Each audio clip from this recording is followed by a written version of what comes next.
Recording, good. You Recording in know when you know. progress. Okay. Yeah. It's still early. We're still early? We are. All right, We're so not. let's do, so we've done, Oh, we talked about the white book, the white edition the other day. That's all good. yeah. We've done Africa. We're up to speed, I think. We've We got are no up to more speed. housekeeping. Good. The, I'm gonna be taking some money out of the account though. I'll let you yeah, know. take what you need and take the money for the Zoom, this Zoom Yeah. thing, the fees, it's not, I'm gonna just it's do a not cool that year. you're paying for everything. Okay. I mean, You I'll know, do. like, I mean, okay. No, no, no. I'm cool with that. I yeah, was waiting to see if there was a sale. Usually they have one out at the end of a quarter, but they didn't have one, so I'll do a it. sale. Yeah, usually at the end of the quarter they'll do like a little sale, What, for a for year Zoom? subscription. Yeah, for like a year to do it per year. Oh, really? Oh, well, there Yeah, you go. but You're no, so they onto didn't all do it. that stuff. Gotta be. Gotta There's manage Dad. Jesus' money properly. I know, right? I know. I'm a terrible manager of Jesus's money. I just I'm a spend it wonderful on spender. anything because in my mind, everything's helpful. Everything Me serves the too. greater good. Me too. I love spending his money. You could use that as a caveat for buying whatever you want and spending money on stuff that you don't really need. But there's a Like skates. there's a point of honesty. Like what? Like Like skates? skates. Well, you never know what anything's for. I You don't. buy some roller skates, it's like you might meet other roller skate people, and there could be a whole god squad of roller skating people. Who the hell knows what? I might wind up in the hospital and a broken arm. Exactly. You know how many No. people wind up in the hospital and they say, "Oh, God wants me here." It's like, come on, Me. Me. Me. I must be meant to be in the hospital. It's like, well, yes, because you're an idiot. You're getting the results of your own thinking. Are you enjoying it in the hospital? No, I hated it. Jesus would have you stay out of the hospital and just be happy for no reason at all, actually. So All right, so he's gonna protect me on my skate. I wouldn't count on that. I'm gonna be skating like this. If you have karma attributed to your skates, then you're going to need a miracle. He will protect you. Otherwise, you'll be good. I I'm was talking to entitled a to it. woman this morning online about she bought a motorcycle 20 years ago and has only ridden 200 meters on it. 20 years because she's afraid to fall off. She bought it because she was afraid to fall off, so she bought it to face her fear. Rode 200 meters and it's been parked in the garage ever since. It's like, is that really facing your fears, though? Is it? It's like She's like, done. Fear done, face. yeah. And it's a nice motorcycle too. But anyway, Roger, I have a I mic. remember those days of like facing my fears in form. Where I would go out of my front door and I would do. Well, the biggest one I ever did was parachute jump because my fear of heights. And then, you do it in the physical rather than in your mind because you don't know how to do anything in your mind. But in those sort of days, and then you couldn't stop me. Once I jumped out of the aeroplane, I was up on everything. I was on tall buildings and up in trees and like I got a job cutting down coconuts out of trees with a harness and spikes, and I was up like 80 meters in the air and stuff like that. No fear. Really? But, I I know look it's quite forward to bizarre. it. But you don't really know, like, in those early days, you don't really know. You know that you don't want to live in fear, but you just don't know the context to which, and the scale to which it actually affects everything that you do. Yeah. And it transposes onto all your stuff. It's like the fear to jump out of an airplane is the fear to spend money on roller skates or whatever, just for no reason. Because it's like the whole world is for no reason. Right? So what does it matter? Right? But within that framework, it's like, okay, well, what's my purpose though? Here, look, can you hear that? No. You guys heard that? I got an army tank or something going past in the background. Zoom is Caterpillar. pretty good about taking all that stuff out. Oh, well, That's why that's you keep good. It's saying only it. my end then. It's pretty good. they're doing some works here and stuff. So, hey, there's Max. Max the adventurer. The adventures of Max. There's Yeah, that's Carl. right. What's happening, Max? I want to hear about your adventures. Oh wow, yeah, it's been an adventurous week for sure.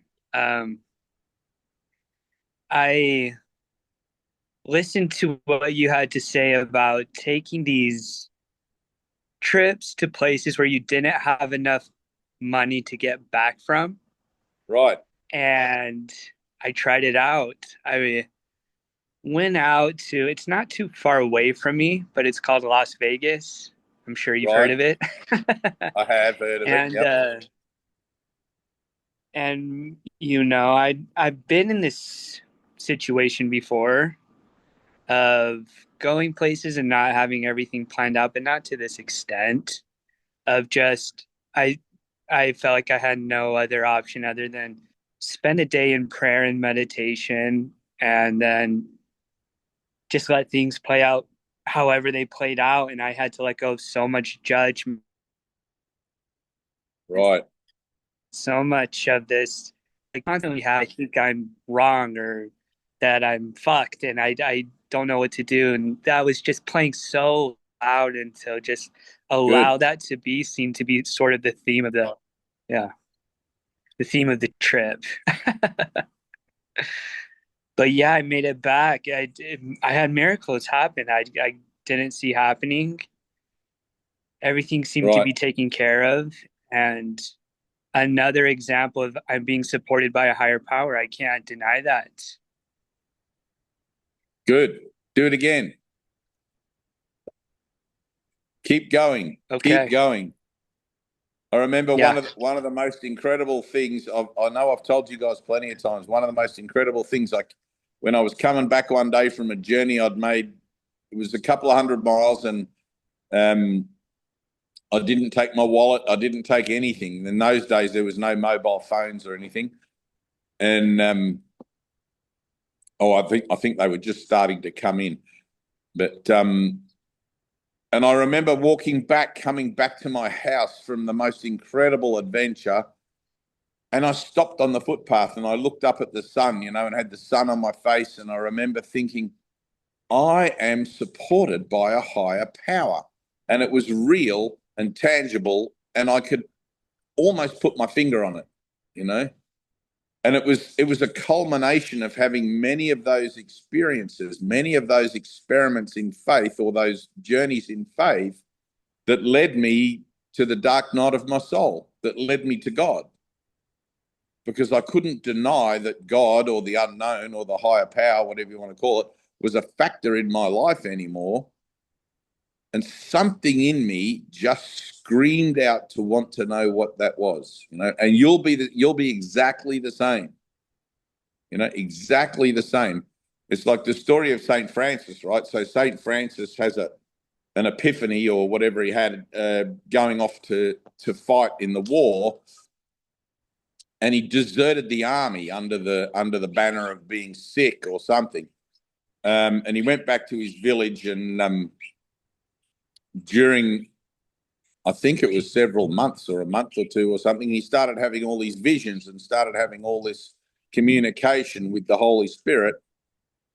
And he was told to restore his father's house or rebuild his father's house or something. And he didn't even think about it. He just threw everything that he had of an earthly nature out the window, left his family home, and walked out of his village literally naked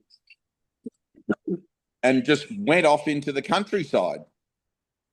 And he came across a church that was all ramshackle and run down, fallen down, and he rebuilt it. And people came to help him rebuild it. And that started his whole thing.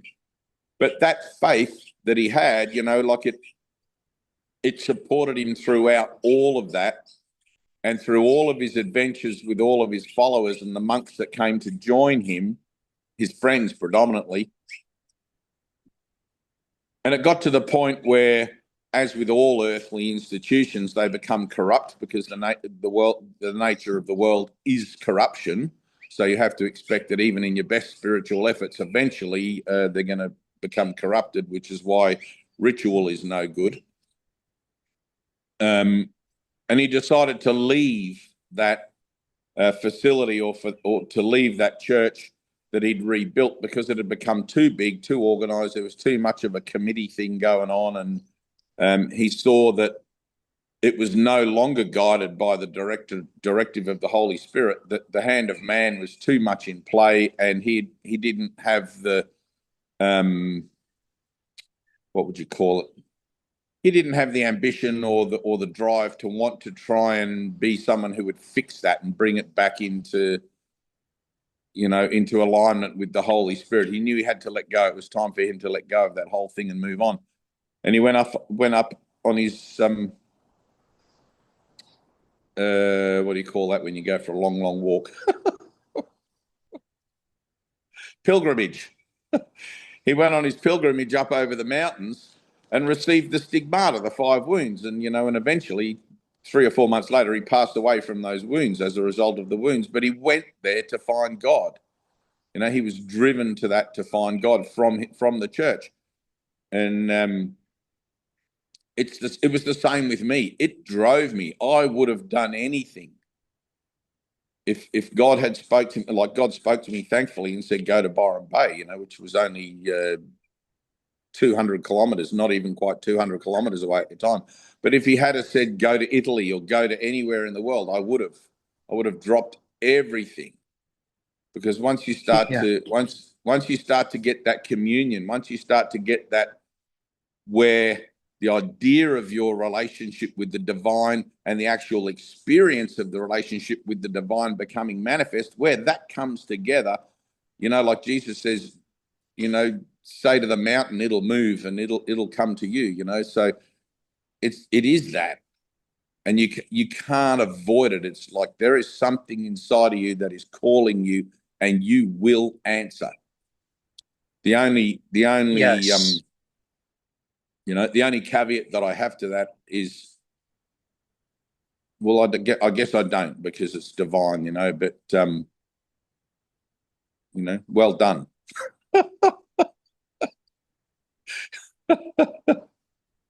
Keep lots of notes. Take lots of notes and Yes, keep a I bit hear. of a... Huh? Okay. I said I hear you, and when you're saying that to me, it just makes me feel on fire and inspired. Right, exactly. And still, sorry, I can hear this search for the divine union and having that manifested, and I can feel that is a motivation, but I don't know what it looks like. I don't know where to you go can't know to what it get looks like. that. That's just your ego trying to preempt it so you can build a defense against it. Okay? Just stay in the I don't know. Stay in the I don't know and just let it be miraculous. That's the best thing. But I tell you, keep lots of notes, keep a journal, because one day that journal is going to be helpful to a whole lot of people. It's like one of the reasons that I make all my videos and do what I do is because when I had my awakening, I was presented with the course, and I realized that I had to reverse engineer the course, because I had my awakening first and the mind training came second to help me ground the experience and make me be useful, or help me to be useful. Otherwise, I would have been a wandering parsnip, just a vegetable. It would have, I've seen God, but yeah, but what about it? How are you going to help others with that revelation? And I realized there was no material, all the years that I've been reverse engineering the course and sort of trying to put myself in the position of purification first to make these videos, there was nothing else like it. I searched everywhere for it. I used to ask my teacher, Ted, I said, isn't there any stuff? And he goes, oh, you can read a bit of Joel Goldsmith, which is when I get into Goldsmith and, Adidas Samaranch and guys like that actually worked it out without any books, worked it out without too much influence, And I kind of worked it out, I'm not an A-grade Rhodes Scholar by any means, but I kind of worked it out as I went along, and I could have had a little bit to say about some parts of, or some elements of the nature of spiritual purification, but I really didn't have a hope in hell to be able to put it all together in my own mind, to be helpful to anybody else, not in a comprehensive way, So when the course came along, and when I managed to actually get through the workbook that second year, everything made a lot more sense, Whereas you're doing it the regular way, or the common way, I guess, where most people sort of come to it from an idea of understanding that they're on a journey. For me, I was so thick, I didn't even understand that. I knew I was making leaps of faith, and I knew I was experimenting with stuff and having these incredible adventures, but I still didn't really, the penny didn't drop. Why? I just couldn't stop doing it. It was like a manic phase in my life when I look back at it, It was kind of wild, even though I had a lot of conversations with people about life, the universe, and everything, and I had a lot of books I'd read, and I'd been a lot of places in and talked to people. Even through all of that, I was still bloody deaf, dumb, and blind, really, about my own good. So I'm excited. Your story is the most exciting thing that's happening on this podcast. On this thing, like really. I'd be surprised if we don't see you on the top of a mountain next week or something. Yeah, who knows? Who knows exactly? I know. It's like Colin with his ice swimming. Like, that's an incredible effort. Like, I don't know if he's here today. Hang on, let me scroll. Colin, are you here? Oh, there's a few guys in. When I said to Colin about going ice swimming, it was to bring up his resistance.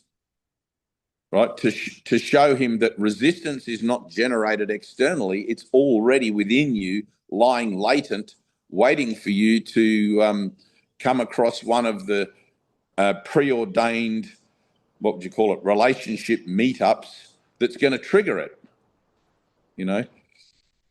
And initially, it triggers it with the understanding that you think that your upsets are being caused by that person or that situation or that event. But when Colin did the ice swimming, he was happy to do the ice swimming, and it was like a kind of a thing, And I said to him, go and do that ice swimming every day for a week or 2 weeks or whatever it was, until it brings up your resistance. Because the one thing you never trust in a spiritual gathering is the person that's always smiling. I'm good. I'm okay. Like that guy. It's like, right. You got to be in the constancy of change. It's like one day you turn on the thing and the Zoom and everybody smile. The next day they're all miserable and whatever. It's like, I love it when people are going through stuff. And those moments that you have, like every time you go out and take a journey of faith, it's like it's going to bring you into confrontation with all of your doubt, all of your denial, everything. And that's what it's for. That's where you learn to trust the universe. That's where you learn to trust God. It's like, all right. And it can get pretty intense, especially if you're in the middle of nowhere and there's no one around, and it's like, holy, the only thing that stops you from going absolutely batshit crazy in some of those moments is faith. It's like, if you've ever read the book of Job, it will just absolutely put you right into the spotlight as far as faith is concerned. It's like, whether the story's true, whether you believe it, it doesn't really matter. It's just an example. You look at it and you're like, holy crap.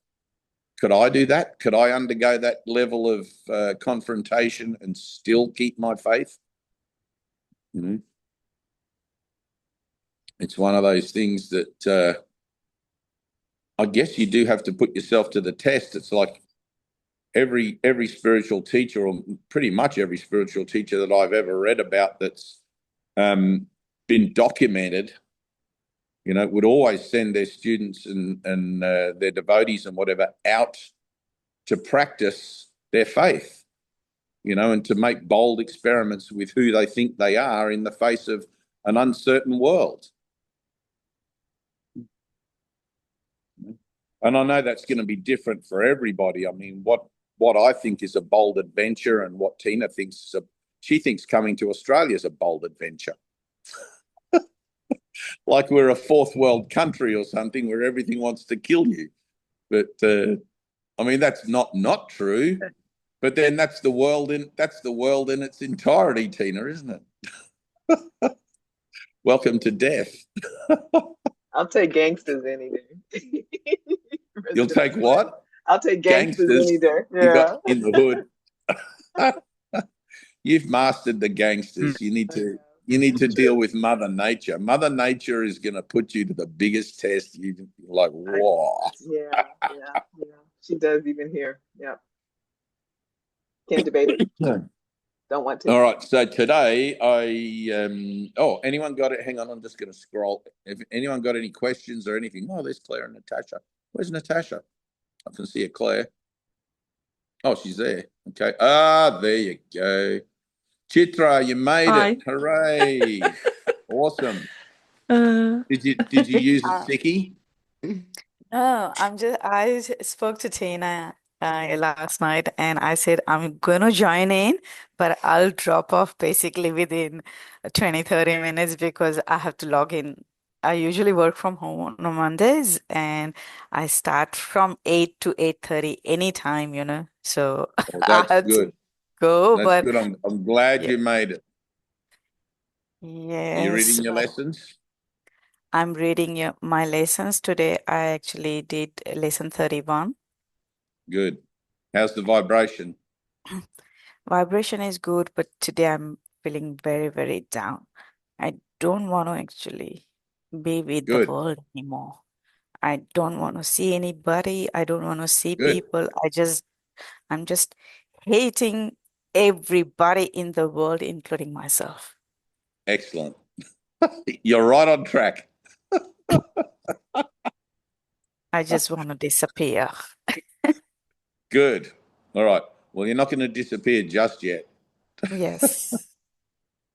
One of the things, like you would know, being a person of Eastern ethnicity, Krishnamurti. Hmm. My favorite saying of Krishnamurti is that enlightenment is for the very, very brave or the very, very stupid. Yes. I have always called myself an extremist from since I was a kid. So I either basically would take full or nothing. Good. I have always been like that. And I thought I'm only the crazy person on this planet. But yeah, as you said, probably it's perfectly right. I'm the stupidest one. And the bravest. It's a bit of both, And the actually. bravest. Yeah. You have courage because of what lays within you that is calling you, and you have ample amounts of stupidity because you're recognizing and you're able to recognize the original decision you made to come here in the first place. It's the most monumental, stupid decision you could possibly make. Take it from me. having made the decision, I can vouch for that perspective wholeheartedly. It's like, let's go to the third dimension and have an experience in the dream of death. Yeah, that's a great idea. Let's do that. It's like people, when you're a teenager and it's like, let's just go joyriding, steal someone's car, we'll bring it back. What could possibly go wrong? It's like, and now here we are in Zoom meetings with 365 lessons trying to recover our sanity. But part of the process, Chitra, is that roller coaster, going up and down, up and down. You'll go into hatred, you'll go into fear, exactly like that. Stay there and breathe. That's good. I'm glad you're being activated. So the face of transformation is often covered in tears and dribble. My teacher Ted used to say, just be glad you're in the process. It doesn't last forever, but let's get through it as quickly as we can. Right? Those workbook lessons, they will help you to get through it as quickly as you can. And it might sound a little bit incompassionate to be laughing about these sorts of things, but having been through many, many, many relationships with people who are embarking upon the workbook of A Course in Miracles, I am overly used to the tears and the drama and the poor me and the all of that sort of stuff. So, aren't I, Tina?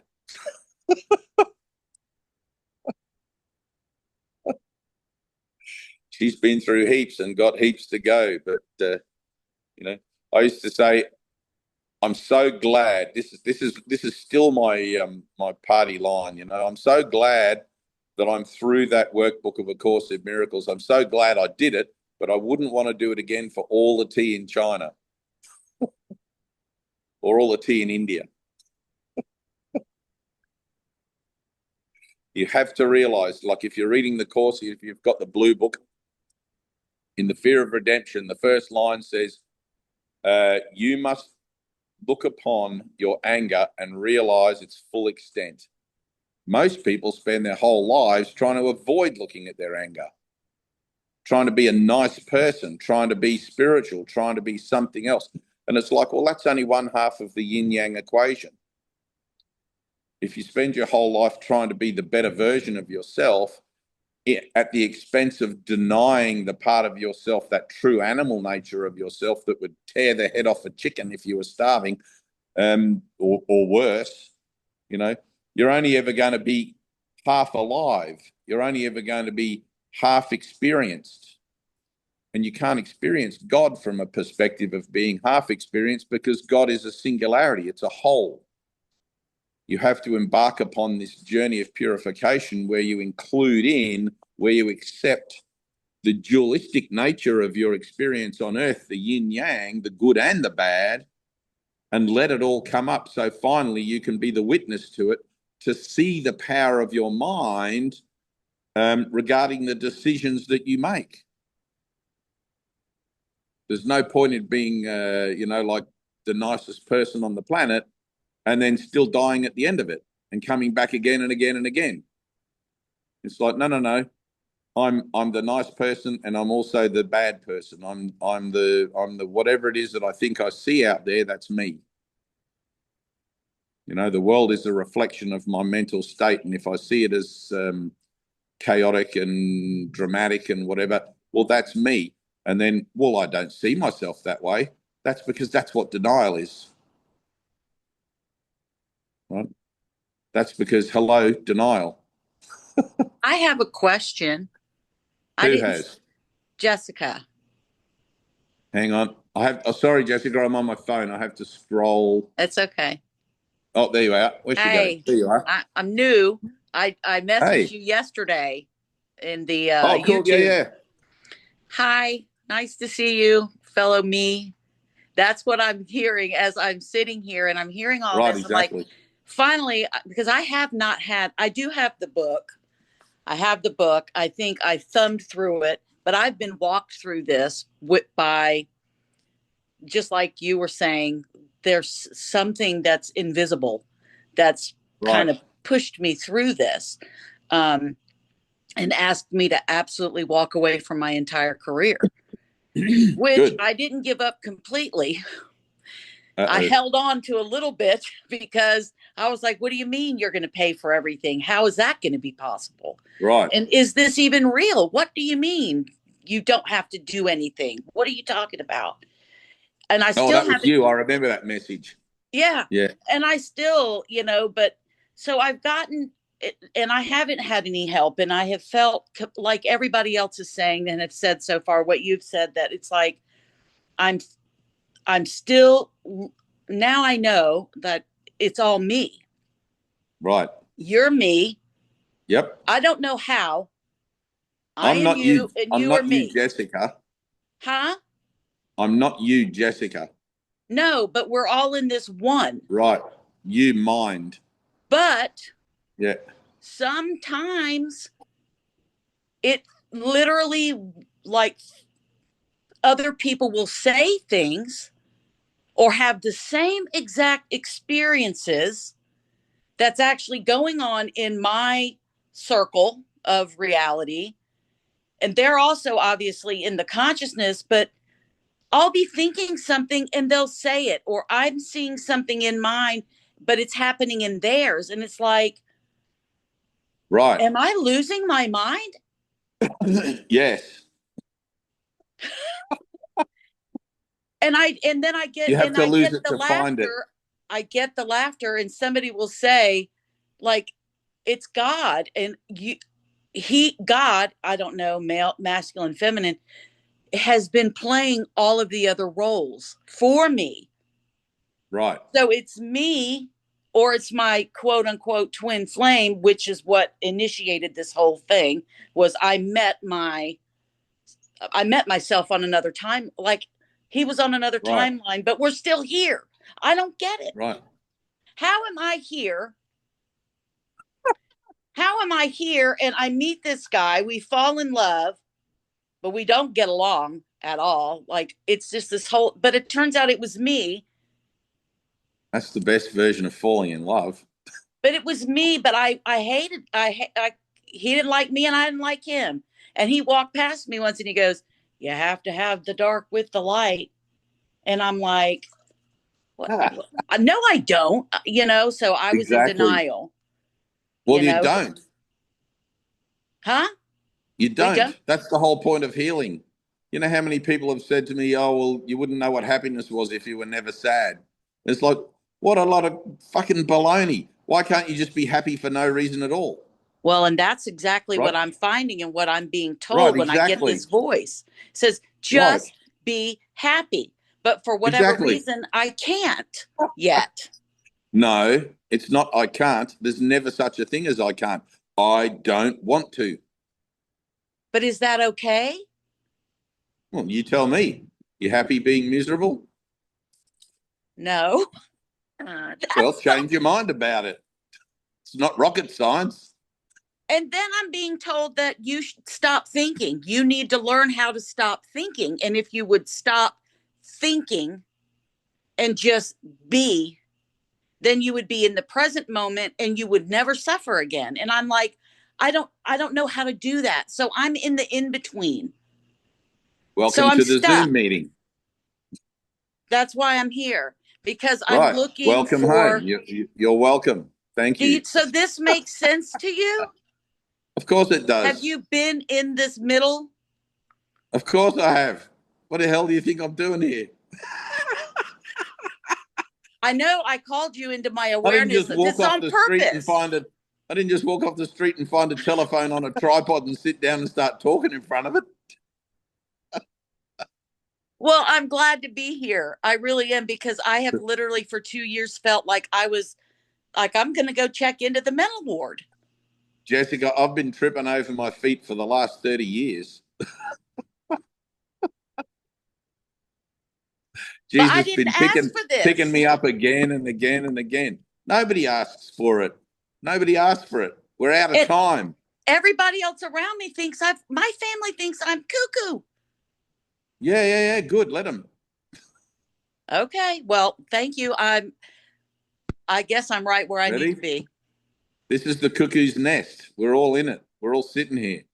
It's like it's at some point you've looked out into the world, whether you remember that point or not. At some point you've looked out into the world and gone, what the hell is this about? Why am I here? Why is the world the way it is? It doesn't make any sense that people invent nuclear weapons or, let other people starve and kill each other and all that crap. It's against your true nature. Somewhere you've questioned it, and this is the result. Now, the guidance that you're getting about training your mind not to listen to that voice in your head that just goes yada, yada, yada, yada, yada, all day, all night, that's good guidance. Keep listening to that voice. The whole point of the Course in Miracles is in part to help you to learn to listen to that voice, which is really the voice of your heart, right? Sometimes you hear it audibly, like in nouns, verbs, and nouns, verbs, and adjectives. And sometimes it appears for some people as a sense of things. I'm just going to follow my heart. And sometimes it shows up in signs and symbols. But if you're a little bit switched on to what's actually going on, you'll pick up on it and you'll do what it says. I always think that it has to speak to you audibly because you're too simple to bloody read the writing on the wall, which is my case. You know, It I still used to, tells me I don't have to work. right, That I exactly. don't have to work. Like I haven't, I I don't haven't, have to go to my job and right, work. exactly. So, and So it's like don't. it's waiting for me to. But then who's paying the bills? Oh, there you go. See, And I've got triplets. That's the thing. there It's you like I've go. got kids. Well, there you go. You know, we're talking about St. Francis, or I was talking about St. Francis before. St. Francis was hauled before the Pope. I think it was Pope Innocent the First or the Third or whatever, and commanded to appear. I think, oh, actually, it might have been the bishop of his diocese, but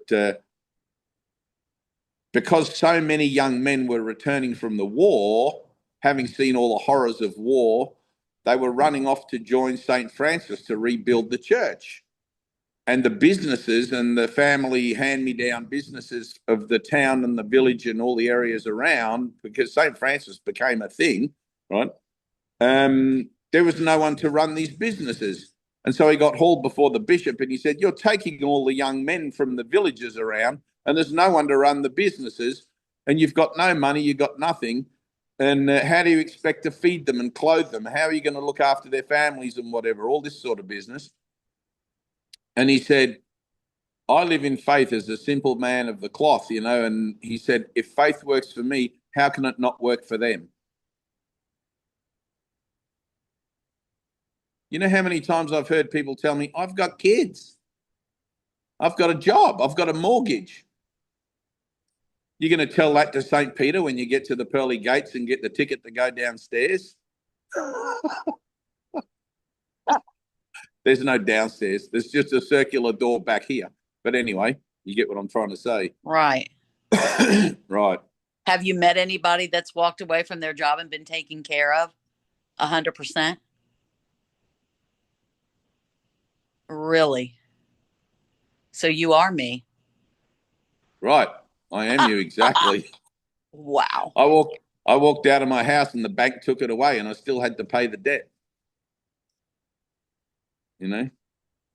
I didn't really? I didn't know how to pay it. My parents bailed me out and I still have to pay them back. To this day? No, I've paid them back and my mum's passed away recently. I've got people walking through my encampment. Wow. So, but, all right. Well, thank you. The only thing I quit my job and everything. The only thing I took with me was hello. Okay. I've got 2 buckets of shrubbery being gardened. The only thing I took with me was my car and my dog and a bag of clothes. That was it. And off I went. The voice told me where to go and I went and did it. And here you are. Here I am, 30 years later, still living by the same credo, you know, but there was a point, like,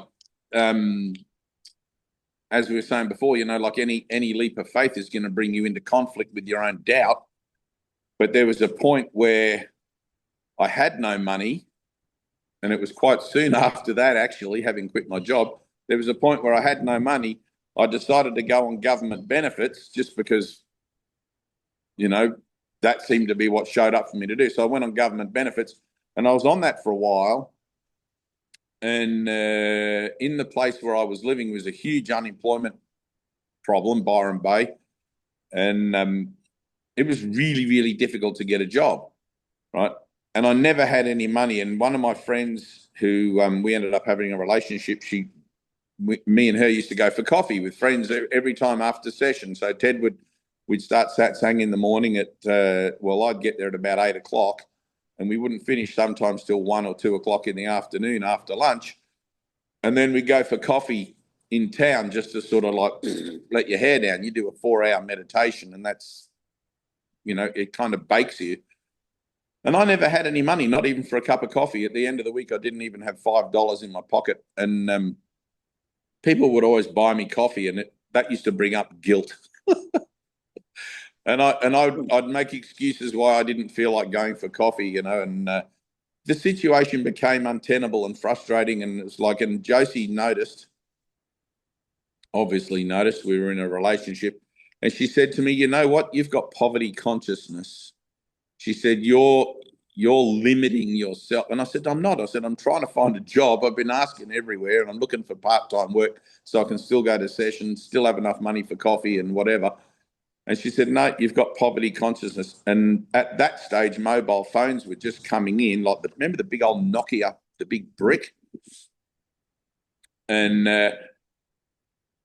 I remember vaguely having a conversation about mobile phones, saying how cool they were. You know, when you're a kid, you watch Star Trek and they always have those little beam me up Scotty things and be like, one day we'll have those.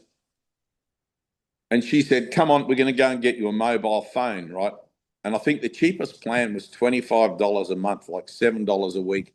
And I didn't have $7 a week. You know, I was literally down to the last cent in my accounting after I paid for rent, food and everything else.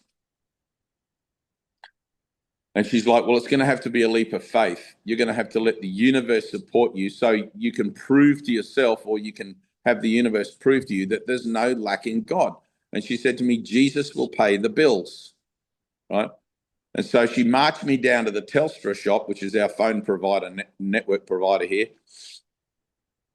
and signed me up for this fucking phone, this Nokia thing, which I didn't know anyone. Like, I was probably one of the first people that, you know, in our friend group to have a phone. There might have been two others, so I might have had two other people I could ring. And so I got this phone.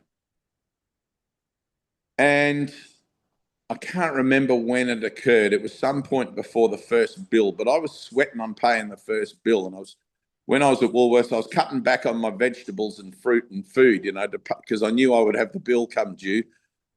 And I'm thinking, this is stupid. This is not faith, you know, like I'm not living by faith.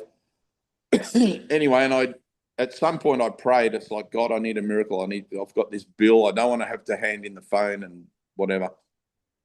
Anyway, I prayed, and 3 days later, a friend of mine came to me and goes, hey, brother Drew, one of the other brothers there, he's just bought a 5-acre property with a little orchard in. And I used to be the head gardener of a massive island resort, 3 island resorts, and tree shrubs and everything else. He needs a gardener. He said, it's a paid job 3 days a week, just part-time. It couldn't have been more perfect. Wow. You know, it couldn't have been more perfect. The hours, I could do whatever hours I wanted. He only wanted 3 days a week, like Monday, Wednesday, Friday. That suited me perfectly. I had enough money to pay my bills, pay my rent, pay my food, and still have money left over for whatever, you know, a little bit, you know. But you've got to find yourself in that wedge. You've got to find yourself in that tight place where you've got no way out, and it has to be a miracle. Oh, I'm there. Good. Thank you. Thank you for letting me take up some time. I found my people. Fine. That's fine. You found your people. Yes. Thank you. And everybody here is Jessica is at their own level of you know, of their journey and their own with their own progress and their own accomplishments and whatever. So the whole nature of finding your people is part and parcel with not so much the teaching aspect of the course. I mean, that does it for itself. It's a self-study course. But just to be here for each other and to support each other and to represent or to declare the certainty of our minds in our awareness that God's actually a fact, you know, and we're declaring that in a predominant sense to those who don't yet know that, and who we know are operating from a point of doubt and active denial. So it's no wonder that your family looks at you like you're crazy. Don't expect them not to. You know, just let them be where they are. I mean, I went through a period where I tried to talk to my mum and dad after I had my awakening. It's like, holy shit. I had all the knowledge. I mean, I still have it, but I had all the knowledge of the universe, all the celestial embodiments of things were showing up and appearing and disappearing, you know, and I tried to tell them. They weren't the least bit interested. And my mum one day turned to me and said, Dave, we're not interested in that stuff. Please don't talk to us about all that stuff. And I realized then those are not my people. Same. I get the, Right. I don't want to hear it. I don't understand. Stop preaching. I'm never going to think the way Exactly. you think. And I'm completely like isolated. Right, exactly. You know, it's like Jesus says, if they're not for you, they're against you. Yeah. It's not that they just don't want to know. They're actively still reading from the old script of denial. Yeah. You got no hearing, Tina? Huh. I mean, and they're also just a reflection of your own denial, right? You know Well, what I mean? there's that, if it upsets you, they are. I mean, You know, yeah. I mean, they're if that not your if people. it disturbs your peace of mind, then you've still got work to do. But otherwise, dust off your sandals and move on. You Right. know, there's a Okay. point where you come to an acceptance that, oh, not everybody wants to hear this. Right. And there's Right. nothing in that. It's like, Right. If there's there's nothing, nothing in it, there's why, nothing in why it. am I, That's all good. but why would I try to continually talk to them about, you know what I mean? It's like, it's not, Exactly. but Because the whole, I'm sorry. when they're your parents, you do want to try, because there's that idea of what you think love is and that commitment, you know. And so you think, I'm going to give this my best shot. And it's like, do it. You know, if a man asks for bread, will you give him a stone? Just Yeah. keep asking, you know. So, but eventually there comes a point where you don't want to cast your pearls before swine anymore anyway. And you're just like, all right, I'm out of here. Okay. I just want to, I You know? mean, I I know it's realized not it was my ego that wants to be validated. Right. Sorry. Exactly. there. Exactly. Yeah, that's what it is. It's like what the basic rule of thumb. I mean, you got to look at every situation individually, you know, because every situation is a teaching, learning situation that's going to show you something about yourself, which is why ritual is not helpful. You don't want to kind of format your approach to people based on past experiences, you know. So you turn up to a new moment and you know you're there to represent the light, but you just don't know how that looks. And you also know that there's a very good chance that you're going to get the results of your own thinking and be shown something that, you know, kind of glitches in you or irritates you. And there's, you know, like teaching and learning goes both ways. You know? But if it's only one way, I mean, it's either going to be a lesson or a blessing. Sometimes it's like, most lately, all of my interactions are all blessings. I find that, but in the beginning, it was hell. They were all lessons. It was just like every person. If I let my guard down and let every person that I encountered actually into my heart space, it used to upset me like crazy. You know, and it's very easy to keep yourself guarded and keep yourself very superficial in your relationships with people and not have to feel anything. But when you realize that everyone's your brother in Christ and everyone's you, it's like there is no personal space. There is no what do they call that? Boundaries. There's no anything like that. You got to let everybody in. You know, you've got to show them who you are. And it's like, that's going to bring, you know, the wolves to the door. And so be it. That's why we're here. We signed up for this. That's what I mean, Dave. That part. Right. That part. You know Right. what I mean? Right. But that's the whole Exactly. defense of like, well, they're not my people, so you know what I mean? Right. It's like Exactly. I'm the light of the world. Who's not my people? I mean, that's Right. all I'm saying. That Exactly. part. Yeah, I just want to miss that part. So everyone's your people, but everyone's not your collaborative people yet. You know what I No, mean? no. And that's okay. And that's My fine. heart, Exactly. my heart But you still got to, goes there. that's right.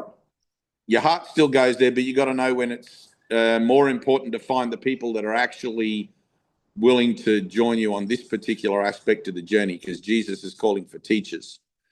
You know, he says, I need teachers to represent the universal curriculum. So somewhere, you know, the time of the prophets is over. Like, I think the Muslims sort of got the cat out of the bag on that one when they said he's the last prophet. And it's like, you know, but after that, it's like, well, now is the time of the teachers, the plan of the teachers. And he talks about that in the course. I need teachers to represent this course. I need teachers to represent this universal curriculum in thought and in action and in word, in deed, in every kind of thing. And that's a matter of how it is that you take to the process of purification, how it is that you take to the process of transformation. The more you put into it, the more you get out. And it's not really better or worse, but the more capable, I guess, or the more you'll be able to present this in an all-rounded way. It's like the more aspects of your own denial you're willing to look at, because it shows up as aspects: anger, jealousy, greed, all of those things. The more of those elements of your own denial you're willing to look at, the greater you'll be able to represent the alternative to that in those situations. If you're in a situation that you don't recognize what it is, you're not really likely to be able to be very helpful to anyone. And I had that experience very recently where I was distracted in a family gathering from a moment that was presented to me that one of the people in that gathering was not okay. And I made a mental note to go and talk to him and just to sort of be with him for a moment. And then because of all the thing going on and people talking and the food and whatever, it slipped my mind, and I left that family gathering without talking to him, and 3 days later he commits suicide. So there's a thing where you learn to tune into the Holy Spirit better by realizing that you're not tuning in a certain way that it's like you forget why you're there. That's what I'm trying to say. You're in a place and all of a sudden it slips your mind why you're really there, and then boom, look what happens. So in the interests of saving time and people not having to reincarnate to teach me those lessons again, it's like, let me be more vigilant. Let me be more vigilant. And it was a really strong prompt that I got to go and talk to him as well. It was really strong. And I did kick myself for quite a while afterwards. I felt real bad about myself for not following up on that and guilty and everything. And that brought up some stuff for me too, which was cool. But everything you go through, it sort of sharpens your knives. It sharpens your chisels. It sharpens the tools of your trade, because you are here to represent divine love, and how that's meant to look from one situation to the other can be as simple as asking someone if they're feeling okay, or giving a hug, or doing a whole Zoom meeting talking about mind training and stuff. Like, it can look like anything. I meet a lot of people that tell me, "Oh, I'm a clairvoyant," or I'm a Reiki, or I'm a whatever. And it's like, well, no, you're not. You're much more than all that. Those things are the limitation and are the constriction of the potential that you have to be much more than that as an active participant in the entirety of the transforming arts. I don't call myself anything. I don't call myself even teacher of God. I mean, Jesus says in the Course, you can't call yourself a teacher of God until you've completed the workbook. I mean, that's just a basic newbie sort of generic thing to me. It's like, I've learnt through trial and error and learnt through experience that I can't call myself anything here, partly because I'm not here for a start, and partly because what is there here that you can call yourself other than the Christ? I'm the Christ along with you, or I'm the Buddha along with you. But that's the part that I have trouble with, because I'm being asked to forget, like, to stop identifying with my body and recognize that Right. I'm higher consciousness, and I'm not body, and that I'm multidimensional, all the way up to dimensional. Omnidimensional. What's oh, you're not multi. You're singular. You're singular. So it's just you are the I am. Yes. God. That's what you are. Right, and they said that. People of light said that, that you are here to remember that you are God. That's right. Welcome home. But there's always a but. There's always a but. I mean, I can't understand it with my mind, and they don't want me to. God. So why you keep trying? I don't know, because I want to know. That's the thing. Right. So stop trying and you'll know. Oh, You got to let go, Jessica. What the whole thing about mind training is to let go of what I think. Lesson 10. My thoughts don't mean anything, including the thoughts that I think of within doing the lesson, including all my spiritual thoughts. What's the point in?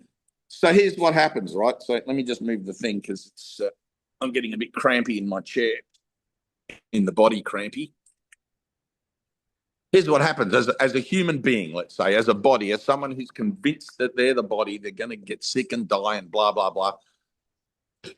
You fill your mind up with a whole bunch of ideas about yourself, right? That wasn't very successful. This is a good stand, Gay. I like it. I'm not very good at using it, but it's...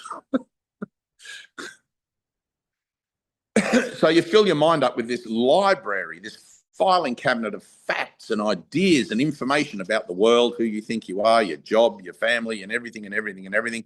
You get to a certain point and you realize this is all bullshit. I can't do it anymore. I need something else. And you start looking into more spiritual avenues of life because that's the only alternative. Right? Eventually you realize that all roads lead to Rome as far as the world's concerned. You don't want to go to Rome. You want something else, right? So you start looking into spiritual stuff. But it's the same undisciplined mind looking into the spiritual stuff as was looking into all the roads leading to Rome. Okay? Now, there's no point trying to understand where the spiritual stuff leads with the mind that has trained itself to go to Rome. Okay? Because that's all that's available within the narrative of consciousness. Consciousness is the domain of the ego, the third dimension. There's nothing else there going on other than that. So basically, you've taken an untrained, undisciplined, unruly mind that really sick and tired of the world and given it a bunch of spiritual stuff. Now, without an experience, it's going to be sick and tired of all the spiritual stuff eventually. Right? How many lifetimes that might take, it doesn't really matter. But eventually you get to the point, I'm sick of this. I just want to know. Right? That point of wanting to know is going to bring you to a point of collapse or to a point of futility or to a point where you just hit the brick wall. You can't go any further, right? Every time you have a healing moment in a relationship, somebody messaging me. Every time you have a healing moment in a relationship, it brings you again to the remembrance and the realization and the understanding that one, I'm doing this to myself, and two, there's more to this than I'm allowing myself to experience. Okay. Now, like you said before, I can't do it. It's not that you can't. You don't want to. Okay. You don't want to. You still want to dig around in your conscious mind and try and understand it with your pointy little brain. You can't. That's not how this works. You've got a celestial brain and you need to start to learn to use that. Okay, and when I say celestial, I mean universal. It's like the whole thing. Well, so, they're like, exactly, like this is what we've been saying to you, and you keep fighting. And right, you keep fighting. Welcome to my world. Oh, thank you, guys. It's literally a course in miracles. You need to have a miracle. You have to have a miracle. You have to have something happen that is not of your own making in order for you to be able to understand this and begin to build within yourself a reference point for being able to make new decisions about life, the universe, and everything. Okay? There's no point sitting in the classroom being told you need to do this, need to do that, and continually not doing it. I'm just going to repeat that class again this year. You know, it's like when you get kept down in high school, eventually you're the oldest kid in the classroom.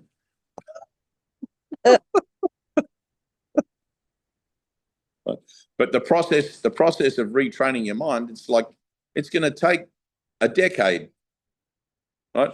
It's going to take at least 10 years. You're going to have 3 years coming to term with the concepts, like constructively. You're going to have another whatever period within that resisting, right? So let's say you have 12 months of good resistance, and it's like, let's be about it. Let's have good resistance. It's not pussyfoot around. If we're going to resist, we may as well resist. Fuck you, Jesus, bastard. I didn't ask for this. Like, throw up a good stink and get it over and done with. Then you can get on with mastering the concepts. And then you're going to have about 5, 6, 7 years if you live a regularly normal life of applying those concepts, the principles that they embody, applying the principles to all your relationships through the action of forgiveness to heal them of all the grievances that you've got, not against the people in the relationships, but against yourself.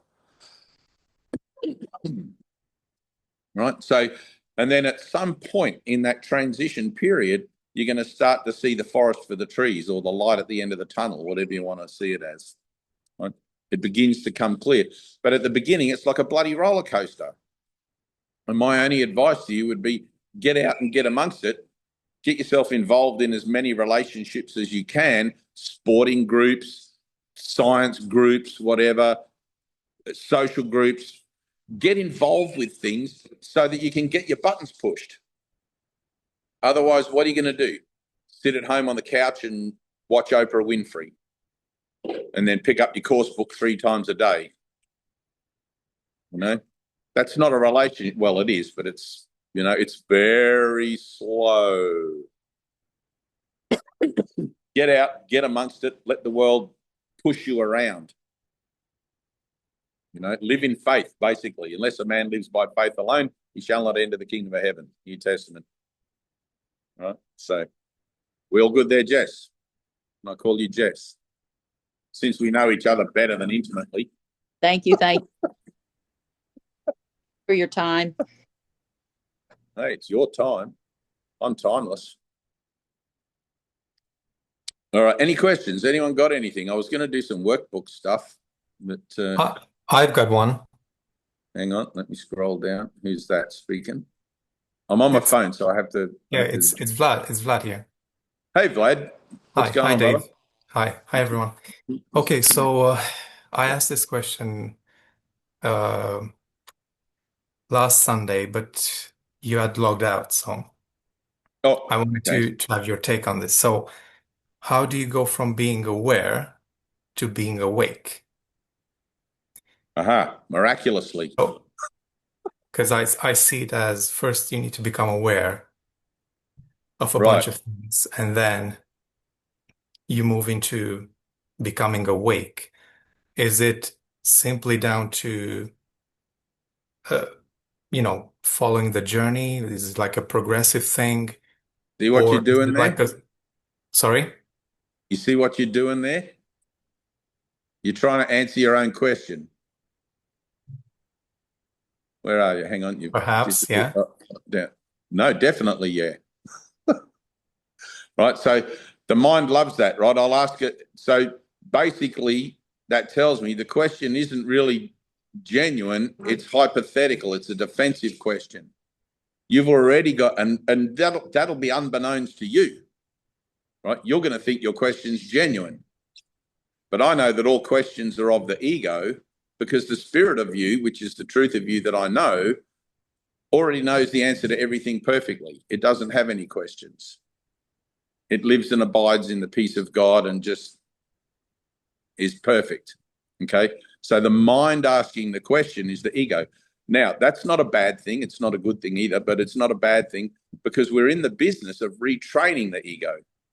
We're in the business of admitting to ourselves, oh, yes, I'm an ego in time and space. Oh, yes, I've got an ego, if you like. Illusory as it is, it doesn't matter. You still don't get out of it by trying to, dumb it off with a concept. You've got to deal with it. Like Jesus says in the Course, forgiveness is applied where it seems to be needed. Seems to be needed. Illusory as the situations may be. Okay?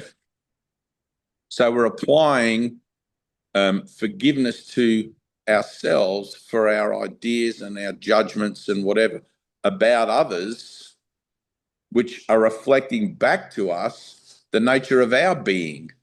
Now, the nature of our being through those reflections is obviously going to show up as devious and cunning and baffling and mysterious and all of these sorts of things. right? Now, if I'm seeing all those sorts of things in others, which if you're being honest, you will, then if those things are a reflection of me, I have to learn, and this is where I love Buddha, question everything, right? So you have to learn to question your own intent as far as even asking questions goes. Why am I questioning? Right? Now, nothing is answered conceptually through I could give you a quantification of your question, but it's better that you see why you're asking the question in the first place. Okay? Because if I answer one question, I guarantee you'll make up another one. I'm asking But it. Okay, so my it's ego. the nature of human psyche. All right? I'm always going to direct you to the miracle. Let's not answer the question. Let's just leave a gap. Let's leave it blank. Let's leave it empty. Okay? And then what will occur is, if you can look, I don't know if you're advanced enough or aware enough, let's using your word aware, to think of things as energy, to feel the presence of the emptiness that we leave by not answering the question. Okay? It's like a pregnant pause. You get a group of friends in a restaurant, let's say, I'll give you an example. You've got a group of friends in a restaurant. They're all sitting around. Somebody asks a question. Everyone else at the table knows the answer to the question, but nobody answers. Right? Now, automatically, it brings up a sense of, ooh, why isn't anyone answering the question? Right? That pregnant pause. It brings up, to whatever capacity, a bit of anxiety, let's say, or a bit of tension. That's what I want. I want you to experience the tension of not having that question answered. Okay? Because that, in the same way that I sent Colin ice swimming, that is going to bring up something in you. Okay? It's going to bring up emotional energy in you. And that comes up for healing. Otherwise, we're just going to sit here and answer questions all day long. I mean, I will answer your questions, but I would rather that you see why it is you're asking questions in the first place. The only reason the ego asks questions is to build a better defense against the truth. Okay. Now, if you can accept that from me or from Jesus or from anyone else who's been through this shit, if you can accept that from me, it will save you a lot of time moving forward in struggling with concepts and trying to figure things out. Because it's not about accumulating knowledge as concepts, ideas, and themes in the way that if you study to be a doctor in the world is. This is about undoing all of that. And part of the undoing of it is shedding the old identity of self, shedding the false identity of self. Okay? That happens by releasing the defenses that it uses to keep you bound to it, basically. Okay, so entering into those uncomfortable moments, entering into those moments where, and wow, deja vu, that was a big deja vu. Entering into those moments where there really are no answers to your question, because the question itself signifies something that doesn't exist, that can't possibly exist, right, is going to be of more benefit to you than actually answering it. Does that make sense? Yeah. Yes, it does. Cool. The Thank other answer to your question is it'll happen because it's inevitable. Because it's already happened. You're really just along for the ride. And you know, I've heard this exact answer again before, and Right. here you are giving me the same answer. Right, exactly. And it's as if Okay, but can it really be that? Like, okay, I want to hear that truth again and again, like for how long? I don't know. Right. You'll integrate it. You'll find that what happens is you hear things, and sometimes you've got to hear them many times. Sometimes you have to be hit over the head with them, like bludgeoned to death almost before you finally pay attention. But eventually they integrate. Eventually you drop what you're doing and take on board the new concept, take on board the new idea as a way of looking at yourself and as a way of behaving and acting and living your life. And it begins to sprout fruit. It begins to show its benefit to you. Right? But you're the one that's got to decide whether it's beneficial. I can tell you it is, but that's not going to help you at all. Right? You've got to make that decision. The fact that you just told me, oh, I heard that exact answer before, and it's like, well, I'm going to tell you, you're going to continue to hear that exact answer. Hang around the barber shop, you're bound to get a haircut. Right? That's just kind of how it is. But you've got to decide, yes, I want the haircut. Okay, this is the time I'm getting my haircut. Otherwise, you're just going to have people telling you, hey, man, you need a haircut over and over and over and over. Speaking of which. All right. Thanks a lot, The mo- Dave. Thank you. All right, good. Hi, Dave. Chitra here. Hey, Chitra. Hang on, I think you're I up the have top to there. drop off. I have That's to drop fine. off. Okay, That's so fine. thank you so much. Pleasure. Yes, I love you lots, and I'll talk to you soon. And Tina, please do send me the next Zoom's link as well. I'll try to come in for a bit and see how it goes, yeah? Thank you all. Thank you so much. You'll be here for the Bye. whole one next time. Yes, I think so. Good. Because now I'm thinking basically on my phone I can work while I'm actually attending to the No. Zoom, but No. No, you'll be here. You'll be here for the Zoom and not work. okay, thank you so much. It's all or nothing, Chitra. Yes, it's all or nothing. I'm being very gentle Absolutely. with you. Yes. Thank you so much, Dave. Many blessings. Yes, thank you. Thanks, Tina. Oh, All right. So okay. is hang on. I have to get a bigger screen thing. Oh, we've got Kath. We've got Monique. Hey, Kath and Monique. Here's Nash. Oh, I was looking for Anna. Anna's not here. All right.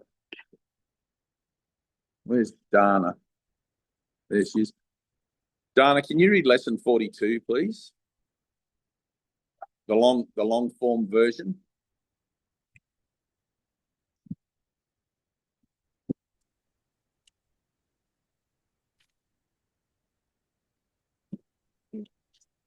And Deb 43 after that. Everybody else, just listen. Close your eyes and just listen. And try to listen with an open heart. Try to feel the words. They're not just symbols, they're not just sounds. Try to feel them in your heart. Try to feel the reason that you're listening to the words.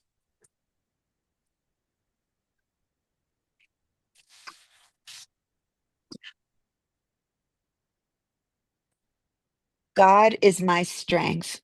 Vision is his gift. The idea for today combines two very powerful thoughts, both of major importance.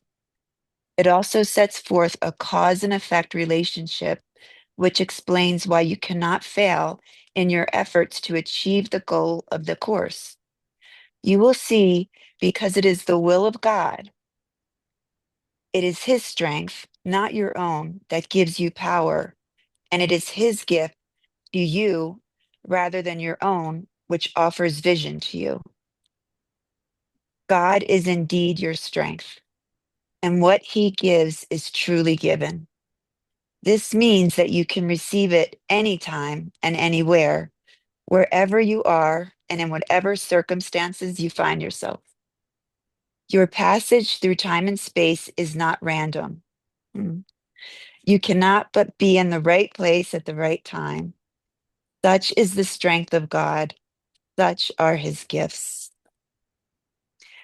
We will have 2 3 to 5 minute longer exercise periods today. One as soon as possible after you wake, and another as close as possible to the time you go to sleep. It is better, however, to wait until you can sit quietly by yourself at a time when you feel ready than it is to be concerned with the time as such. Oops. Oh, sorry.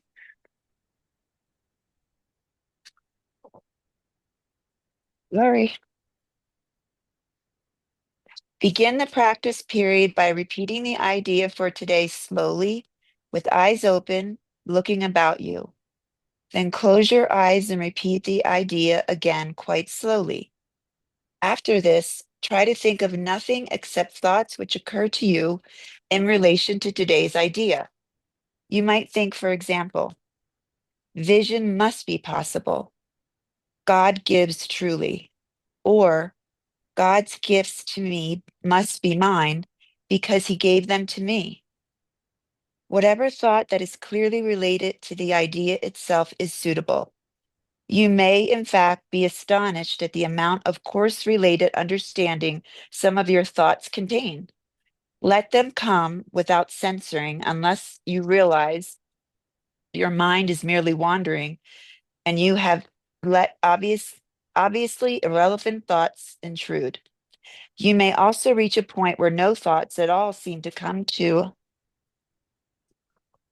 mind. If such interference occur, open your eyes and repeat the thought once more while looking slowly about.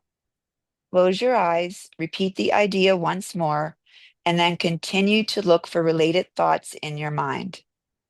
Remember, though that active searching is not appropriate for today's exercises, try merely to step back and let the thoughts come. If you find this difficult, it is better to spend the practice period alternating between slow repetitions of the idea with eyes open, then closed, then open, and so on, than it is to strain in order to find suitable thoughts. There is no limit on the number of short practice periods which would be most beneficial. The idea for the day is a beginning step in bringing thoughts together and teaching you that what you see, that what you are studying is a unified thought system in which nothing is lacking that is needed and nothing is included that is contradictory or irrelevant. The more often you repeat the idea during the day, the more often you will be reminding yourself that the goal of the course is important to you and that you have not forgotten it. Right. Nothing is lacking that is needed, and nothing that is added that is irrelevant. Now, if you could just trust that, if you could just accept that and let that in, you wouldn't have any issue with the course. There may be elements about it that you don't understand, but that doesn't mean it's not relevant. It simply means you don't understand. Okay? It's doing the lessons that bring the understanding, which is why you can't work it out with your head, which is why asking questions is pointless. All right. Somewhere there's a fundamental admission that you kind of have to make to yourself right at the beginning. I don't understand. If I said to you, what's the meaning of life? You'd be like, well, I don't know. God, love, peace. What? Yeah, but what is that? Unless you know it's the truth of yourself, it's not relevant. It's a concept, right? And salvation is freedom from concepts. You have to have an experience.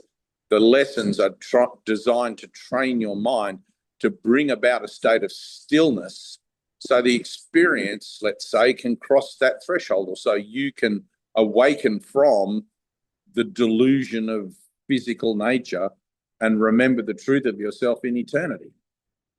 Right? We talk about it as a movement or as a shift or as a transition, but it's just a state of mind. It's like you are capable of transforming from one level of consciousness, let's say, to another level within the framework of consciousness, right up until the threshold of formlessness. But that last step, God takes himself. I think it's lesson 49 or something. God will reach, it can bring me near enough to heaven that the love of God can reach down to me and raise me up to him. So your job is to learn to be miracle-minded in order to become revelation ready. Okay, Deb, read the next one, please. Same thing. Try to feel it in your heart. Right? These words come from somebody. This training comes from somebody who loves you more than you can imagine. And you might want to throw the book against the wall sometimes, and you might want to bloody curse and swear and stamp your foot and why me, Lord. But when you read these lessons, it's like, when I read these lessons, I know that I'm loved. I don't like it. I don't like the predicament that I find myself in, not by any means. But I'm glad I've been found. I'm glad I've been found. I've been given a course. I've been given some direction. And I'm part of something now that's helping to reverse the nature of the schism that I find myself in. Right? I'm part of a movement, an underground movement. It's kind of cool. We're all part of the Jesus underground. We're all just doing our part, playing our part perfectly. But it's a whole part. You got to play your whole part. Half a healed mind or a partially healed mind is not a healed mind at all. All right, Deb, go for it. Lesson 43. God is my source. I cannot see apart from him. Good. Perception is not an attribute of God. He is the realm of knowledge. Yet he has created the Holy Spirit as the mediator between perception and knowledge. Without this link with God, perception would have replaced knowledge forever in your minds. With this link with God, perception will become so changed and purified that it will lead to knowledge. That is its function as the Holy Spirit sees it. Therefore, that is its function in truth. In God you cannot see. Perception has no function in God and does not exist. Yet in salvation, which is the undoing of what never was, perception has a mighty purpose. Made by the Son of God for an unholy purpose, it must become the means for the restoration of His holiness to His awareness. Perception has no meaning, yet does the Holy Spirit give it a meaning very close to God's. Healed perception becomes the means by which the Son of God forgives his brother and thus forgives himself. You cannot see apart from God because you cannot be apart from God. Whatever you do in him, because whatever you think with his mind. If vision is real, and it is real to the extent to which it shares the Holy Spirit's purpose, then you cannot see apart from God. 3 5-minute practice periods are required today, one as early as possible and another as late as possible. The third may be undertaken at the most convenient and suitable time which circumstances and readiness permit. At the beginning of these practice periods, repeat the idea to yourself with eyes open. Then glance around you for a short time, applying the idea specifically to what you see. 4 or 5 subjects for this phase of the exercises are sufficient. You might say, for example, God is my source. I cannot see this desk apart from Him. God is my source. I cannot see that picture apart from Him. Although this part of the exercise period should be relatively short, be sure that you select the subjects for this phase indiscriminately, without self-directed inclusion or exclusion. For the second and longer phase of the exercise period, close your eyes, repeat today's idea again, and then let whatever relevant thoughts occur to you add to the idea in your own personal way. Thoughts such as, I see through the eyes of forgiveness. I see the world as blessed. The world can show me myself. I see my own thoughts, which are like God's. Or any thought related more or less directly to today's idea is suitable. The thoughts need not bear an obvious relationship to the idea, but they should not be in opposition of it. If you should find your mind wandering, if you begin to be aware of thoughts which are clearly out of accord with today's idea, or if you seem to be unable to think of anything, open your eyes, repeat the first phrase, and then try the second phase again. Do not allow any protracted period to occur in which you become preoccupied with irrelevant thoughts.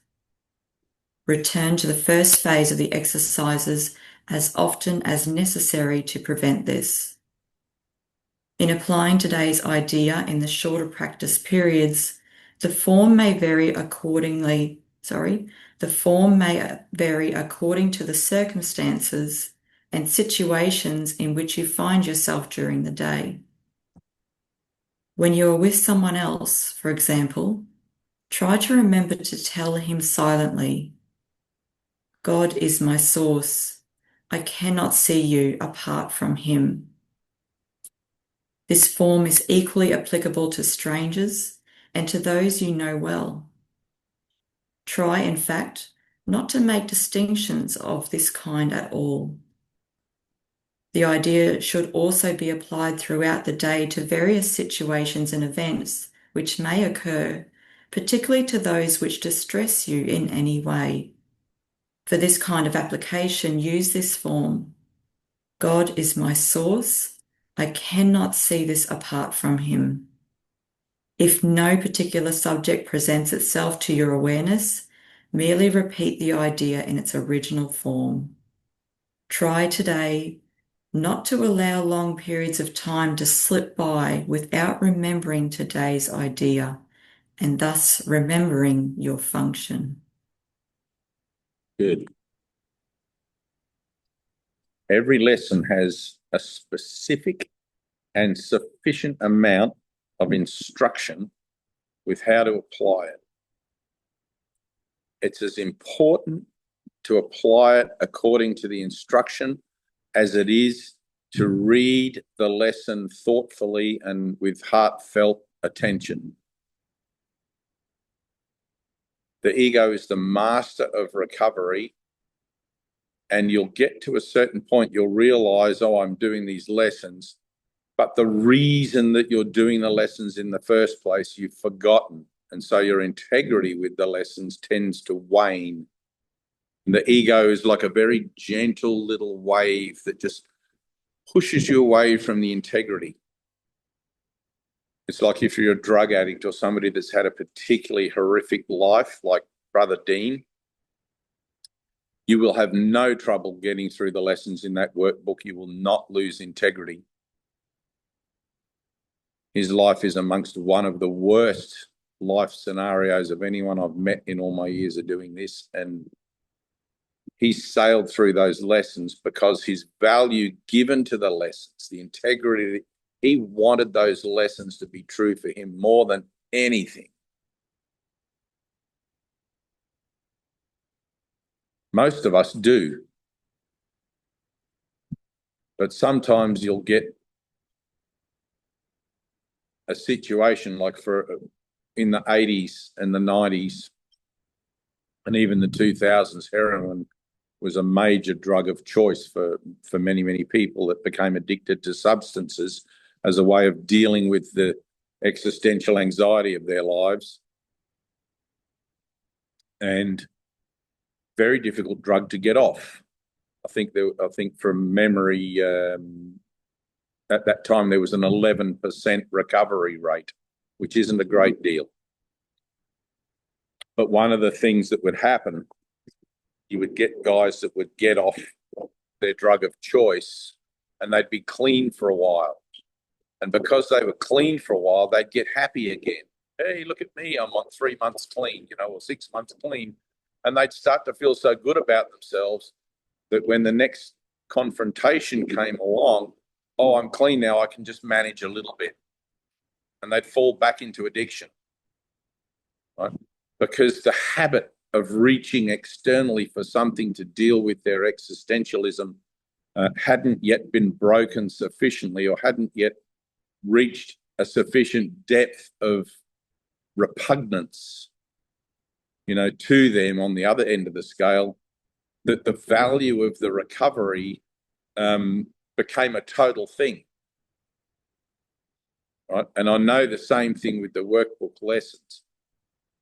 There comes a sort of a point where, oh yeah, I know what this is saying now. I understand the concepts. There is no world, I'm doing this to myself. And the real reason that like Ted used to say to us, it's like, don't forget the reason that you got into this in the first place. Because if you're honest and if you keep that in mind, that will buoy you up and keep you going throughout the entire process. It's easy to become complacent. That's what I'm getting at. And one of the things of the transforming arts is complacency, because the ego is always knocking at the back door, trying to build you a new identity. And in the framework of spiritual concept, it's going to be a spiritual identity. Right? The last identity that the ego will attain is the spiritual identity. Oh, I'm a teacher of God. I'm a clairvoyant. I'm a whatever. Right? None of these things are true. You are the I am. You are God. You are what that is. That's the final destination. Don't settle for anything less. Okay? Don't get comfortable. I know that's going to sound a little frustrating. It's like, oh, when is this going to end? It doesn't actually ever end. Transformation never ends. Whilst you find yourself with the body, there's always forgiveness, always work to do. And if it's not work on yourself, it's work in the vineyard, helping others, right? Representing. Jesus is asking for teachers. I'm asking people to represent this course. I made a video the other day, yesterday, I think, or maybe the day before, where for some reason it came up to talk about and I mean, it's individual. I can't speak on behalf of other people, like, lost the screen here, but hang on, something's happened to in my journey, let's call it a journey. In my experience with the course, I've met heaps of people who end up having experiences and don't pass it on, right? And my heartfelt plea to you guys as a teacher of this is, when you start to feel good enough about yourself again, and when you start to feel confident within yourself again regarding life, the universe, and everything, open up to the universe to be useful. Open up to the universe to be accountable to others for helping with their healing.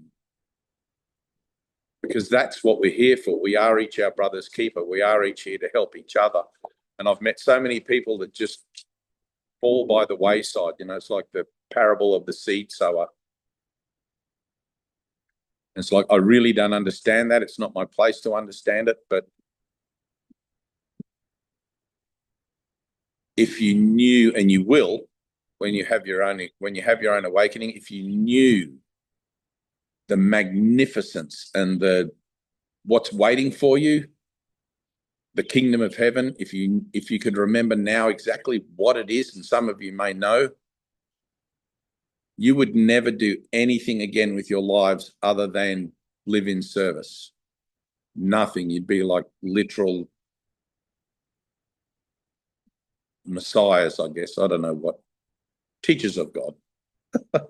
That'll do. And I wanted to make that plea, like when Jesus, like I was reading this morning, it's like, I have need of teachers. It's like, that is what this is about. Whether you realize it yet or not, or whether you've sort of looked at yourself through those lenses yet, that is what this is about. And you will be teachers subliminally. You will be teachers just naturally, as forgiveness molds you into what you already are, or brings you back to an awareness of what you are. You will begin to affect everyone and everything around you. But I know that there's often a great deal of apprehension about representing the Course because of the very abstract nature of it, and trying to sort of give a rational or reasonable explanation of it to others. Well, sometimes you can and sometimes you can't. But if you're not willing to take that chance, if you're not willing to step up, it's like, I'm incredibly thrilled about some of you guys on here. You are about it. You're doing it. And it's like, oh man, I couldn't ask for more. That willingness to just step into a whole new place of yourself. And when I did it, I fell on my face many times. I contradicted myself a lot. I was conceited a lot. All of these things came out. But that's part of teaching as well. You teach to learn. When you teach this formally, when you try to offer this formally, if you've got a friend or a family or whatever that's really doing it hard, and it's like, well, I do have something I can say. I do have something I can offer. And there's just that little step of courage to offer it. I had somebody recently that has they've had an awakening, they've had a whole thing going on, had mind training, and sort of slipped off the grid, and it's like, I don't understand that.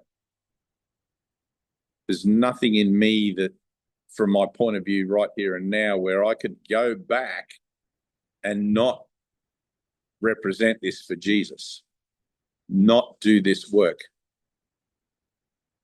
And there was a time when I was an infant in it, and I don't know where I'm at with it today. I feel fairly confident with it, and I feel fairly on board with the idea that if anybody comes to me with any kind of issue or any kind of anything, I can put my finger on my nose for my own healing with it, pull the beam from my own eye in a kind of a way where I'm able to see clearly to be helpful. And that's what this is about. That's what the parables say. Pull the beam from your own eye, and you will see clearly to help your brother pull the splinter from his. Okay? If you can really understand the depth or the nature of the predicament that we're in, you wouldn't go to sleep at night. Some nights I have sleepless nights. So thank you. I really appreciate all you guys that have taken this on and just putting your whole heart and soul into it. Everyone that's helping Tina, and everybody that's Dave, did you get your books? Everyone that's handing out the little books, and No, they have not shown up yet. I'm still waiting. They're supposed to be here anytime, any day now. I look at it this way. Time is of value now. I haven't seen that before, but the longer it takes, the more I'm sure they're coming. Right. That's just my intuition.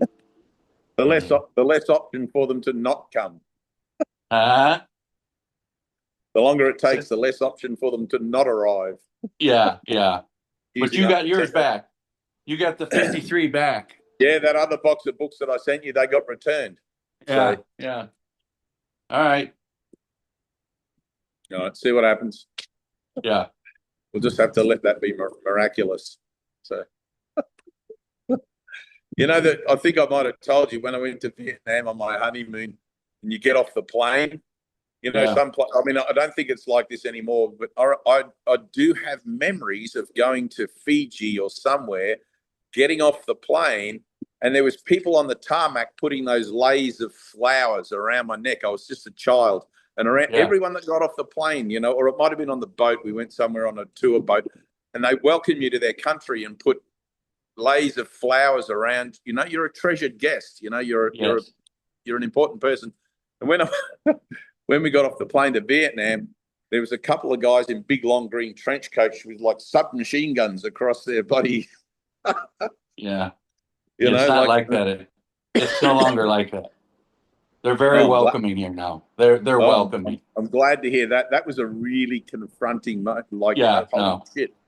Having It's been changed. deported from America, it's like I was thinking, oh my God, not again, you know. That has changed. That's good. That's good. Yeah. See what forgiveness can do. Amen. Amen. Amen. All right, let's take a breath. Everyone just close your eyes for a second.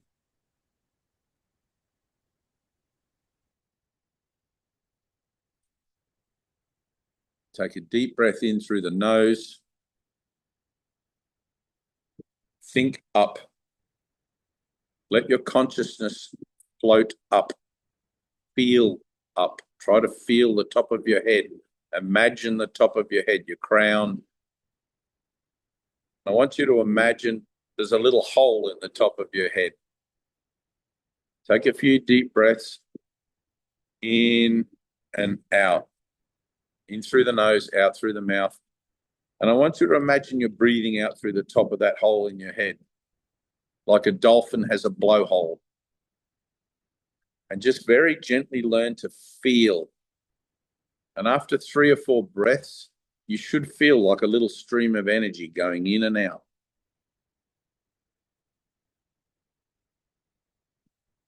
You may even get a tingling in the top of your head. Think up. Let your thoughts be up. Let your focus be up. Right in the center of your head in the top.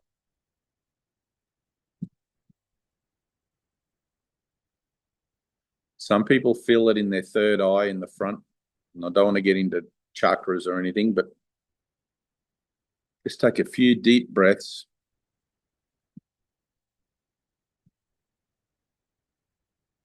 And let go of everything. Let go of the world. Let go of who you think you are in the world. Try to find a quiet place, an empty place.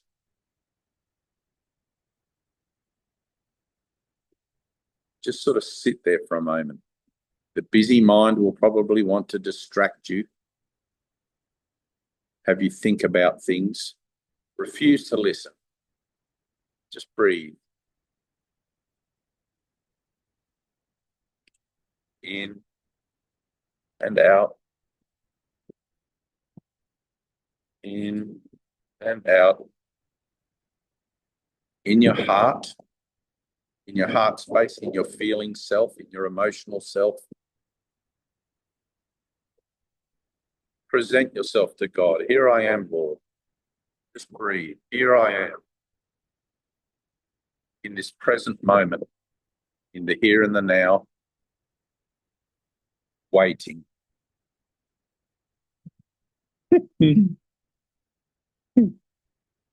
Yes, breathe and feel.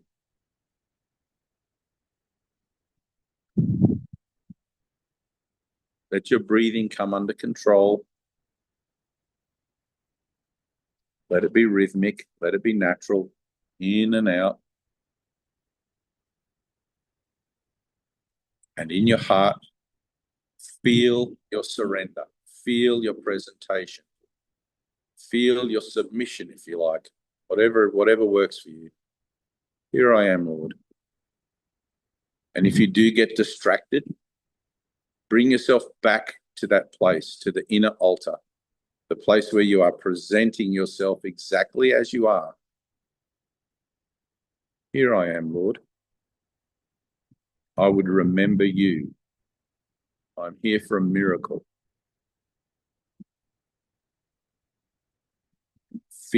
Try to feel your presentation, the passion, how badly you want it, how much you long to remember your Father. Yes. My creative source, I want to remember. I want to remember. That's why I'm here. To ask for what you already have is not really asking for anything at all. It's actually accepting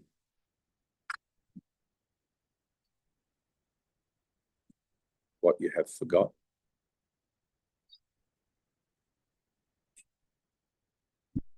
Breathe. Here I am.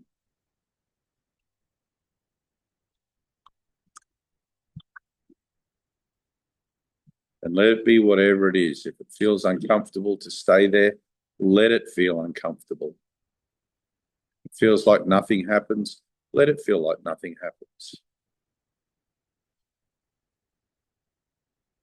If it feels good, let it feel good. And if your mind distracts you, just bring yourself back again. Breathe. Here I am, Lord. And master staying in that place. Master the here and the now. Till the mind falls silent. All of the workbook lessons will help you and help you to arrive at this place with a consistency and a disciplined attitude that brings you a result.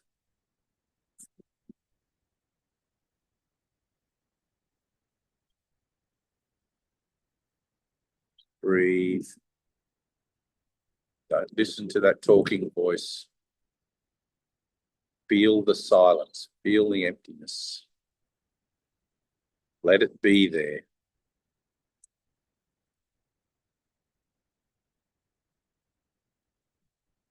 Here I am. We say God is, and then we cease to speak.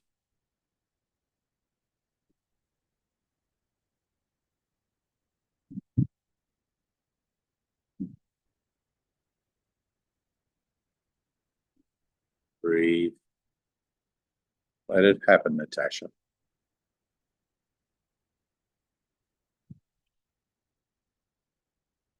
You're feeling it, and you get excited with what you're feeling, and you examine the feeling, which takes you out of it again. Okay? Feel it and let yourself stay in the feeling by not examining it.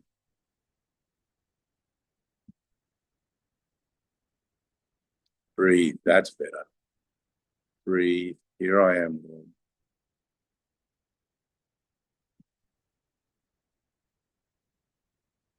Let's look at the rest of you guys. That's good, Gay. That's good. Thank you.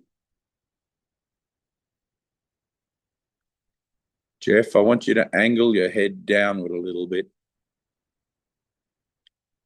Look down slowly. Take those glasses off the top of your head, please. And if you're wearing a wristwatch, take that off as well.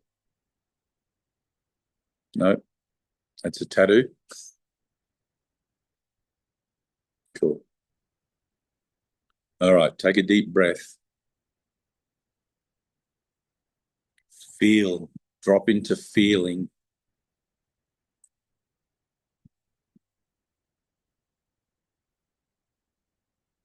Good.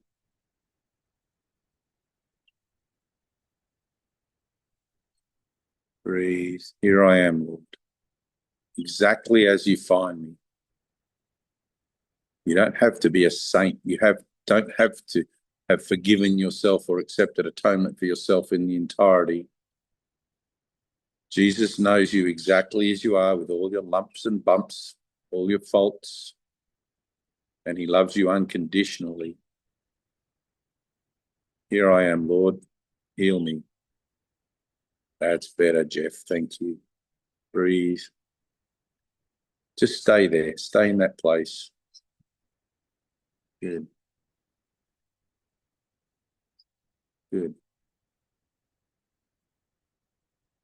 Jessica, push. Push a little harder.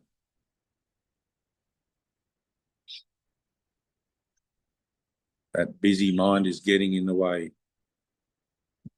Become more determined to be still.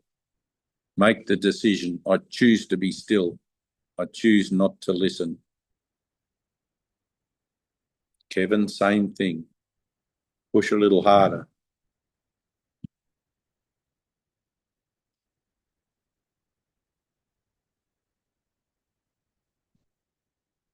Nash, same thing. Angle your head downward a little bit, please. Bit more. Good. Now drop into feeling. You know how to do that.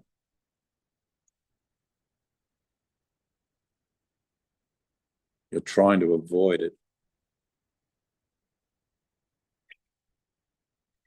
You only have to admit to yourself that you're trying to avoid it, and you'll start to feel what it is that you're trying to avoid. It's always going to be painful in some level. Breathe. Vlad, same thing. Take a deep breath in through the nose, out through the top of the head. Here I am, Lord. Here I am.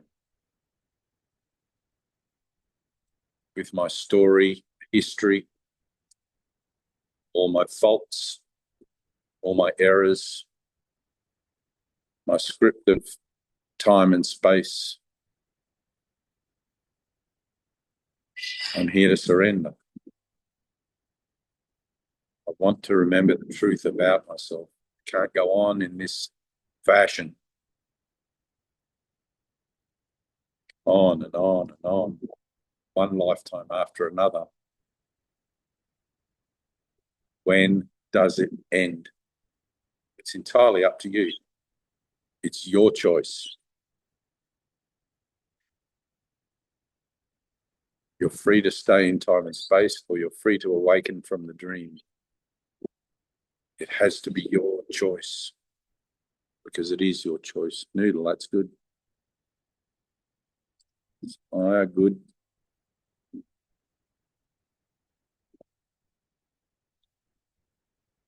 A neat push. Push a bit deeper.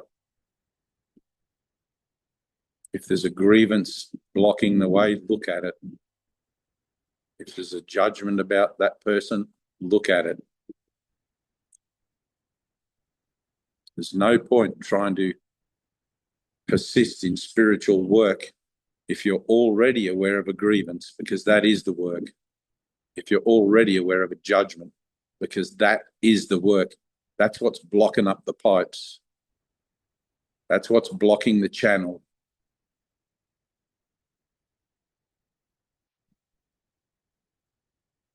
Be willing to forgive yourself for that grievance. You've asked that person to play that part for you. It's in your soul contract. They're playing that part for you because they love you. And they don't even remember either. And they will continue to play it until you release them through your forgiveness, your acceptance of God's forgiveness on your behalf.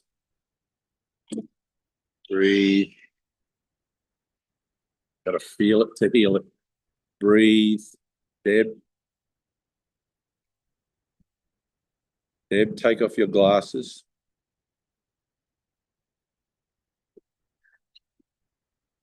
I want you to relax your shoulders.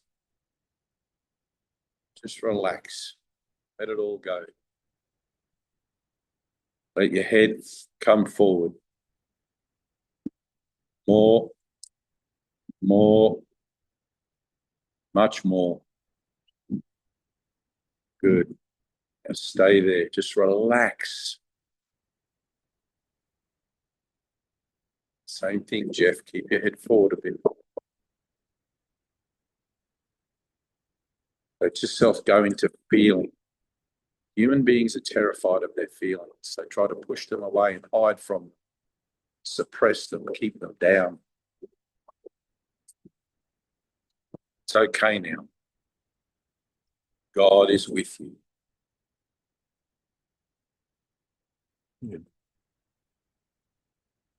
Be still. Here I am, Lord.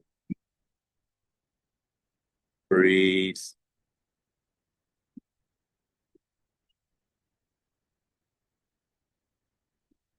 Connor. Breathe. Focus.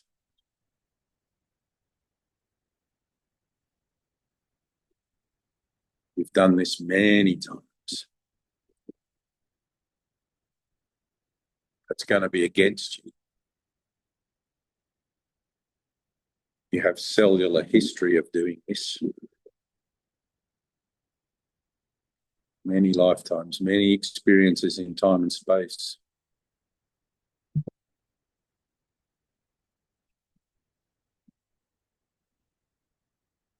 want you to push into that feeling.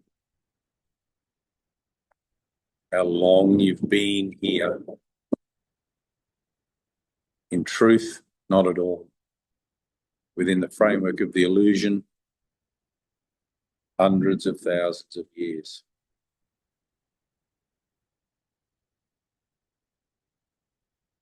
Stay there. Good. That's better. Now breathe. Feel it. Let it activate you. You're not just here by random showing up. This is by design. There are no accidents. Good. Claire, same thing. Push a bit. Andrew, push a bit.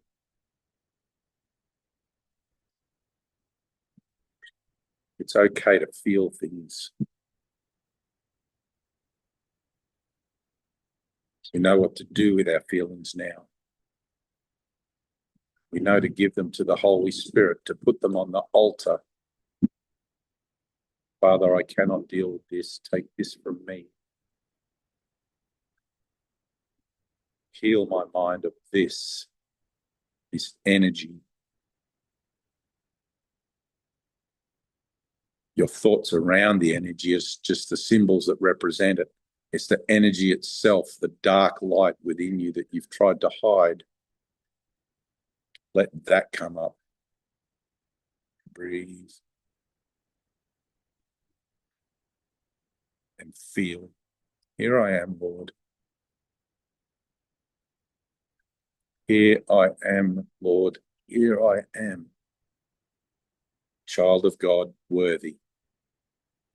Despite what your story tells you, despite what you might believe about your own narrative.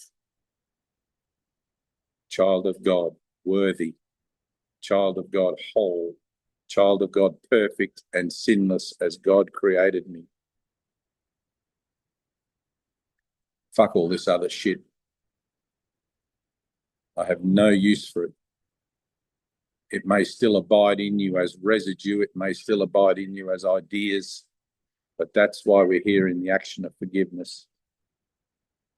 To expose and to forgive everything within ourselves that is false. Everything within ourselves that is not true.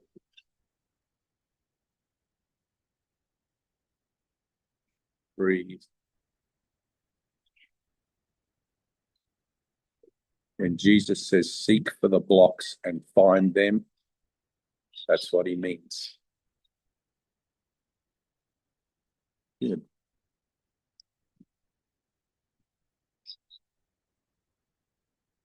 Good, Deb. Stay there. Carl, push. Kevin, Malik, push. All you three guys, the trinity of KKM. Kevin, Carl, Malik.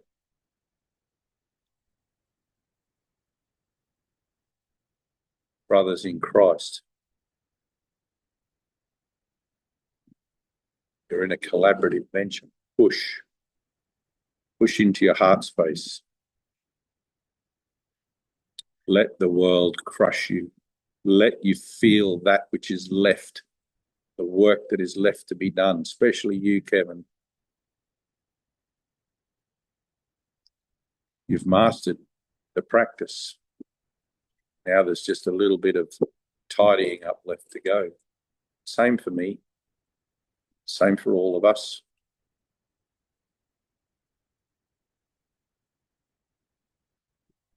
Good.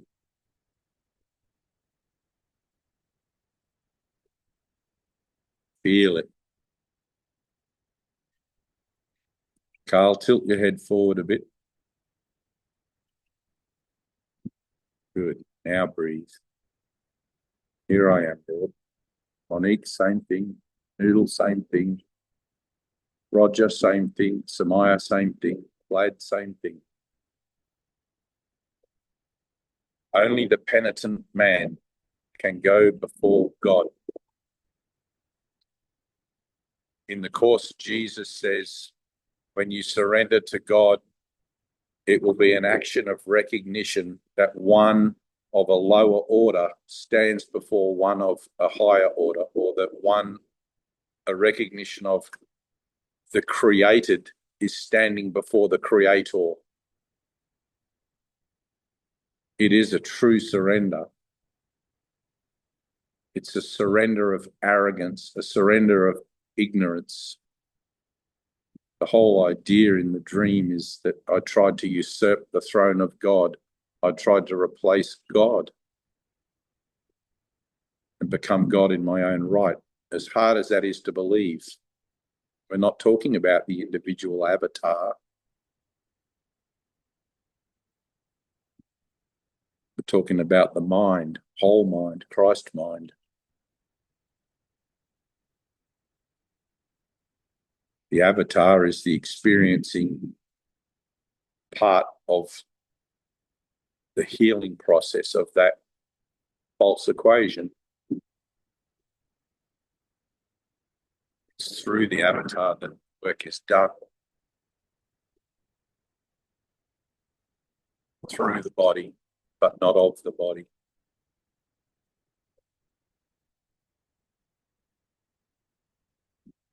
Here I am. I surrender. I give up. I place myself upon the altar to accept my true position in reality.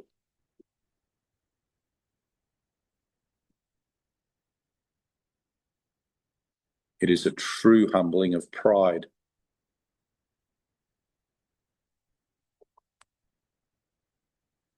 A true place of worthiness.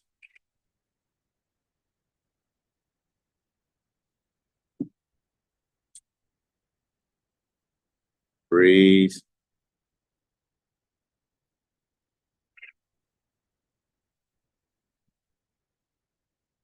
Tina, can you read the first paragraph of the Saviour's vision, please? And then I think we'll wrap it up for today.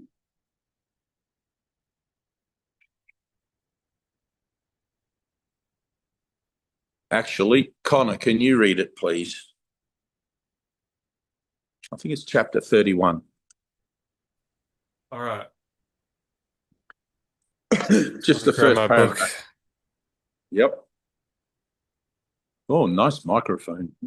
Oh, thanks, man. It's not his first rodeo.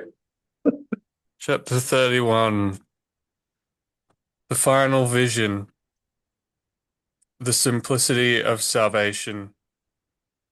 Good. How simple is salvation? All it says is what was never true is not true now, and never will be. The impossible has not occurred and can have no effects. and that is all. Can this be hard to learn by anyone who wants it to be true? Only unwillingness to learn it could make such an easy lesson difficult.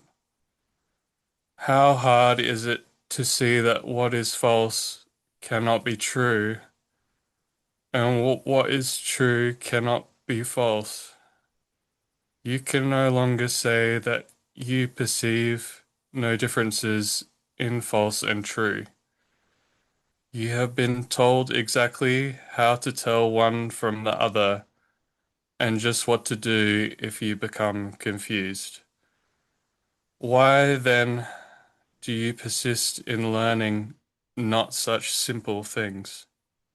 There is a reason, but confuse it not with difficulty in the simple things salvation asks you to learn.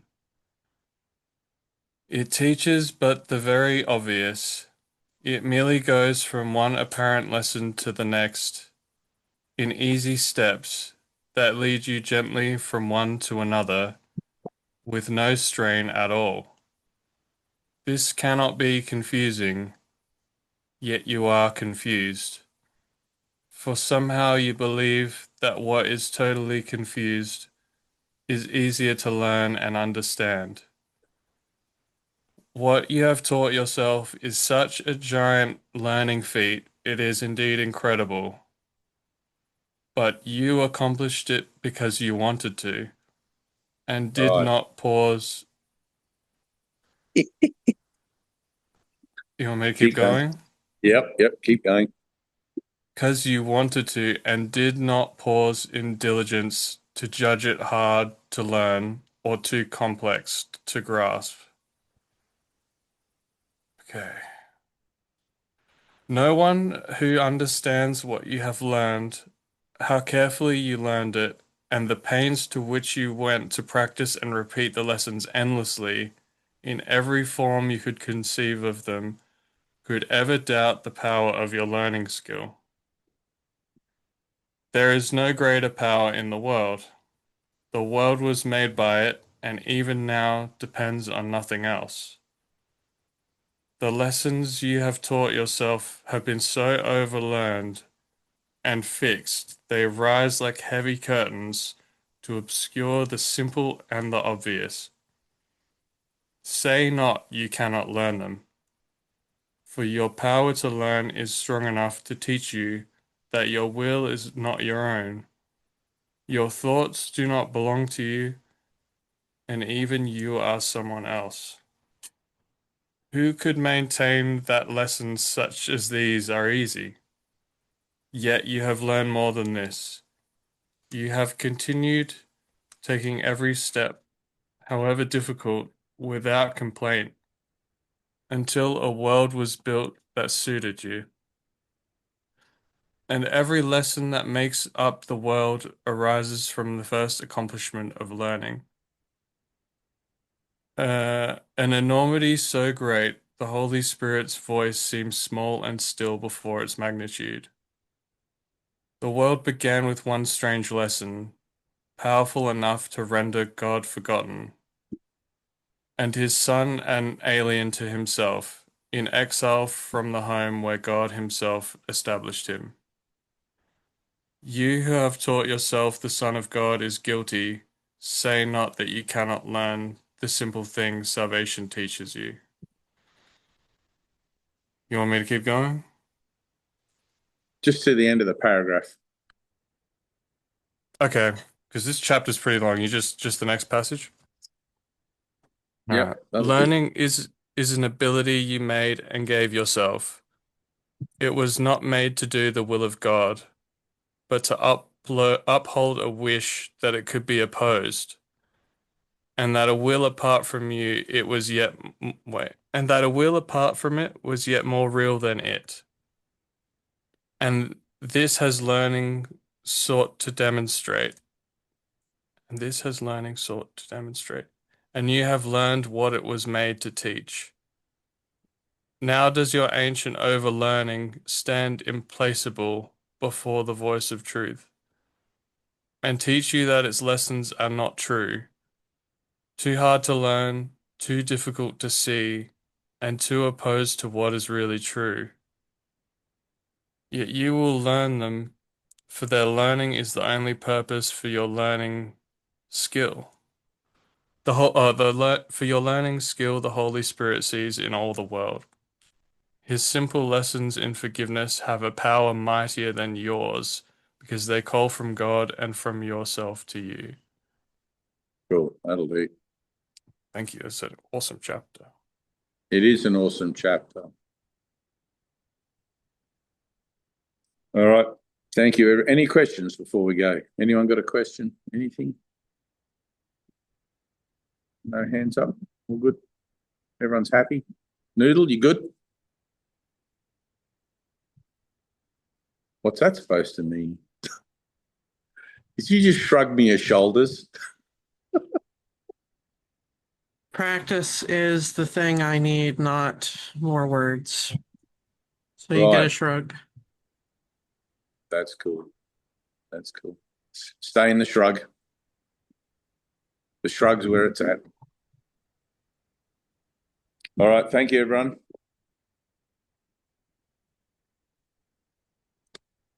See you next week. Bye, everyone. Good to see everyone. Have a good day, everyone.